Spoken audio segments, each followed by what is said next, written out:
აფხაზეთის მთავრობის თავმჯდომარე გიორგი ჯინჭარაძემ სოხუმის სახელმწიფო უნივერსიტეტის ახლად დანიშნულ რექტორთან თია ჯუღელთან სამუშაო შეხვედრა გამართა. შეხვედრაზე მხარეებმა ისტორიული მეხსიერების დაცვის პროცესში სოხუმის სახელმწიფო უნივერსიტეტის როლის შესახებ ისაუბრეს და სამომავლოდ განსახორციელებელ ერთობლივ აქტივობებზე შეთანხმდნენ. აფხაზეთის ავტონომიური რესპუბლიკის მთავრობის თავმჯდომარე უნივერსიტეტის აკადემიურ პერსონალსაც შეხვდა და ყურადღება გაამახვილა სამშვიდობო პროცესებში ახალგაზრდების ჩართულობის გაზრდაზე, რაც მნიშვნელოვნად უწყობს ხელს ქართულ აფხაზური დიალოგის გაღრმავებას. გიორგი ჯინჭარაძემ უნივერსიტეტის აკადემიურ საზოგადოებას მრავალწლიანი პედაგოგიური საქმიანობისთვის განსაკუთრებული მადლობა გადაუხადა. თეა ჯუღელის სახელმწიფო უნივერსიტეტის რექტორის უფლებამოსილების შესრულებას აკადემიური საბჭოს დადგენილებით 2025 წლის ივლისიდან შეუდგა და მან აღნიშნულ თანამდებობაზე ზურაბ ხონელიძე შეცვალა.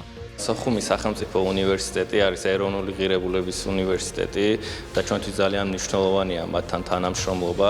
დღეს შევხვდით როგორც აკადემიურ პერსონალს, ასევე პროფესორ მასწავლებლებს, გავეცანით მათ გეგმებს. ჩემთვის ძალიან მნიშვნელოვანია მათი 8 წლების მანძილზე და იმ ისტორიისა და რაჯოზე, რომელიც აფხაზეთს უკავშირდება, მათ უსურვებ წარმატებებს, განვიხილეთ სხვადასხვა კოლაბორაციის და თანამშრომლობის საკითხები. აფხაზეთის მთავრობა სამომავლოდ აქტიურ თანამშრომლობას გააგრძელებს სოხუმის სახელმწიფო უნივერსიტეტთან. ეს არის მუდმივ მოქმედი თანამშრომლობის კიდევ ერთხელ დადასტურება, განახლება, ახალი გეგმების დასახვა, რაც აუცილებელი არის ახალი სასწავლო წლიდან მიმდინარე პროექტების გაგრძელებისათვის, ახალი პროექტების დაგეგმვისათვის. აფხაზეთის მთავრობასთან ერთად ჩვენ ვაპირებთ დავგეგმოთ ენგურსიქეთ ახალგაზრდებისათვის კონკრეტული პროექტები, რომელიც იქნება ერთგვარი სოციალური აქტივობა. განსაკუთრებით მნიშვნელოვანია ის, რომ ჩვენ გვაქვს საერთო ხედვა სამშვიდობო პლატფორმასთან დაკავშირებით და შერიგებისა და სოხუმში დაბრუნების გეგმებთან დაკავშირებით.